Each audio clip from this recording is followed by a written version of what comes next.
Hello 3B မှာကြိုဆိုပါရနော်ဒီနေ့မှာတော့ခရမ်းသီးအစာတို့လေးချက်စားပါမယ်ရှင်ခရမ်းသီးလေးတွေကိုပြထားတဲ့အတိုင်းလေးနှီးထားလိုက်ပါမယ်နော်ဒါလေးကတော့စက်သွန်နေစက်သွန်ပြူခရမ်းကျင်သီးနဲ့အရသာလေးတွေထည့်ပြီးကြိတ်ထားတာပါရှင်ပြီးရင်တော့ပစွန်ကြောက်ရေစိမ်ထားတာလေးကိုထည့်လိုက်ပါမယ်နော်အရသာလေးတွေကတော့စားအချိုးမုံနှဲငယ်ငပိအနှဲငယ်နဲ့စမင်းမော်အနှဲငယ်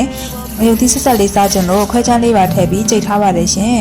ပြီးရင်တော့ခရမ်းသီးလေးတွေကိုအစာသွတ်ပါမယ်ရှင်ခရမ်းသီးလေးတွေကကျွတ်နေတာမို့လို့ပဲ့မသွားအောင်တိချာလေးသွတ်ထားလိုက်ပါတယ်ရှင်ပြီးရင်တော့ပိုနေတဲ့အစာလေးတွေကိုခရမ်းသီးအပြင်ဘက်မှာအရသာလေးတွေဝင်သွားအောင်အသားလေးစုံနေထားလိုက်ပါမယ်ရှင်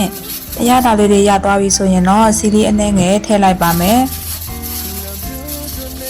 ပြီးရင်တော့စာပြီးချက်လို့ရပါပြီရှင်ခရမ်းလေးလေးတွေနူးလာအောင်ရေနွေးလေးအနှဲငယ်ထည့်ပြီးတည်ထားလိုက်ပါမယ်နော်ထီးမီကတော့ခရမ်းသီးလေးတွေအရင်ပြည့်ရင်မကြိုက်တာမို့လို့ဆက်ဆက်လေးချလိုက်ပါတယ်ရှင်အနည်းလေးတွေကိုထမင်းလေးနဲ့ပြီးခရမ်းသီးလေးကထုံနဲ့အရင်ကိုစားကောင်းခဲ့ပါတယ်ရှင်ကဲနောက်ဗီဒီယိုလေးနဲ့ပြန်ဆောင်ကြမယ်နော်တတာ